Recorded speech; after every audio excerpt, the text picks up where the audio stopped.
बसलेत का? चालेल. स्विच बोर्ड बघितलेत का पहिले? चालू आहेत का? चालू आहेत ना?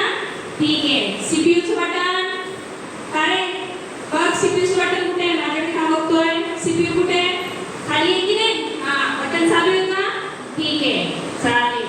मॉनिटर मॉनिटर चालू आहे का? कसं करते मॉनिटर चालू आहे?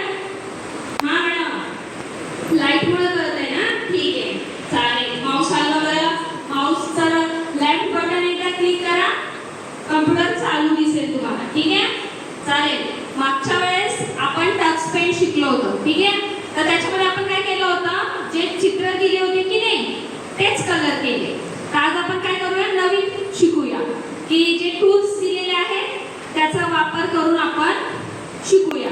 तर आज आपण चित्र काढूया, निसर्गाचं चित्र काढूया, एक घर दाखवूया, झाड दाखवूया, एक नदी दाखवूया. अजून तुमच्या जर काही कल्पना असतील त्याही तुम्ही मला सांगा. ठीक आहे. मी तुम्हाला प्रोजेक्टरवर दाखवते स्टेप बाय स्टेप कसं करायचं. तुम्ही ते इन्स्ट्रक्शन्स फॉलो करा. ठीक आहे. तर सगळ्यांनी इकडे लक्ष द्या. ठीक आहे. प्रोजेक्टरवर दाखवते.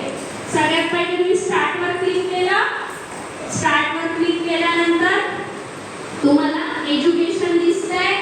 ठीक आहे. तर एज्युकेशन ऑप्शनवर काय करायचं, एकदा लेफ्ट बटनने क्लिक करायचंय. त्याच्यामध्ये आता तुम्हाला काय दिसतंय, टक्स पेन दिसतंय की नाही?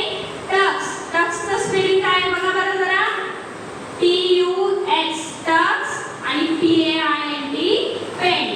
तर तुम्हाला त्याच्यावर काय करायचंय, डबल क्लिक करायचंय. डबल म्हणजे माहिती ना, न थांबता दोनदा क्लिक करायचंय. ठीक आहे. क्लिक केलं, झाली तुमची स्क्रीन ओपन. काय दिसतंय, लेफ्ट साइडला काय दिसतंय तुम्हाला, टूल्स लिहिलेलं दिसतंय वरती. TOOLS टूल्स दिसतंय की नाही? आता इथे वेगवेगळे टूल्स आहेत. इथे स्टार्टिंगला काय दिसतंय, एक ब्रशचा आकार दिसतोय का? ठीक आहे. तर त्या ब्रशवर क्लिक करायचंय. तो ब्रशवर क्लिक केल्यानंतर तुमच्या उजव्या हाताला, तुमचं संगणकाकडे तोंड आहे की नाही असं मॉनिटरकडे, मग तुमचा उजवा हात, तो उजव्या हाताला तुम्ही एक अशी सरळ पट्टी दिसते की नाही? तर त्याच्यामध्ये आता तुम्ही समजा ब्रशवर क्लिक केलंय, तर मग त्या ब्रशवर क्लिक केल्यानंतर उजव्या हाताला त्याचे डिटेल्स येतात. मग तुम्हाला किती साईजचा ब्रश पाहिजे, छोट्या साईजचा, मोठ्या साईजचा, त्यामध्ये पाहून तुम्ही सिलेक्ट करायचा आहे.